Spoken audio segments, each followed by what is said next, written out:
जोङो आसाम आयेन आफादनिफ्राय माखासे जोंनि मा होनो नेशनेल प्रजेक्टफोरजों लोगोसे जोंनि स्टेटनि जेफोर मेन माने लामा इंटरनेशनल कानेक्टेड माने जितु कन्स्ट्राक्शन जानो गोनां आरो जेराव माने जि लामानि बिराद इम्पोर्टेन्ट बहुत माने बोसोर रायजो राजायाबो भुगिबाय थादों बेफोरखौ जाहाथे थाबै जानो हायो आरो बेफोरखौ रायजोफोरनि अभियोग मथे बिनि माबाया मा जाबाय थादों स्टेटासा बेखौ मिथिनो थाखाय माने फैदों पुरा माने मा होनो स्पटखौ भिजिट खालामनो थाखाय जोङो मैयानिफ्रायनो फैदों मोनसे लजिस्टिक पार्क जागासिनो दङ फ्राय माने मा होनो 700 कोटी थाखानि माबायाव मा होनो जगी खपायाव बेखौ नायबाय बिराद मोजां जादों आरो फ्राय 4,000 कोटी थाखानि माने धुबरी फुलबारी ओमफ्राय बांलादेशआव थांनाय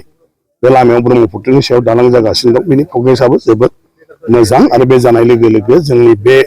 ओनसोला आरोखि बे बड'लेण्डआबो इंटरनेशनल माने कानेक्टिविटिया खूब माने मोजां जासिगोन आरोखि ओमफ्राय दिनै जोङो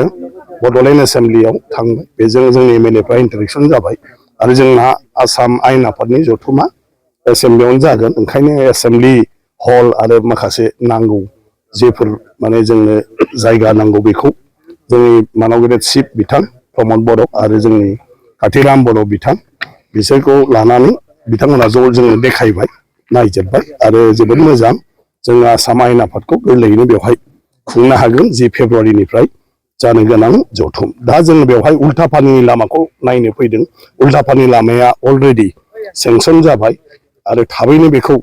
जागायनानै मावोब्ला माने थाबैनो बेखौ फोजोबनो हागोन ओंखायनो दिनै डिपार्टमेन्टनि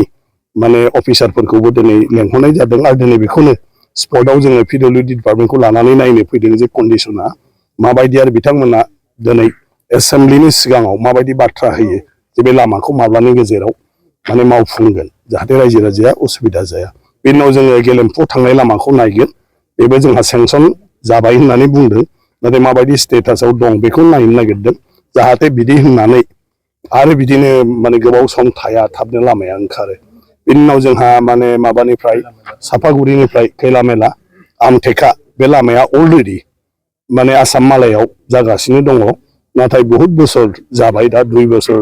माने बिदि जाहैबाय खिन्थु दाबो नाथाय माने कमप्लिट जायाखै ओंखायनो बिनि स्टेटासखौबो दिनैहाय आसाम एसेम्ब्लिनिफ्राय नायनानै माने थाबैनो बेबस्था लानो थाखाय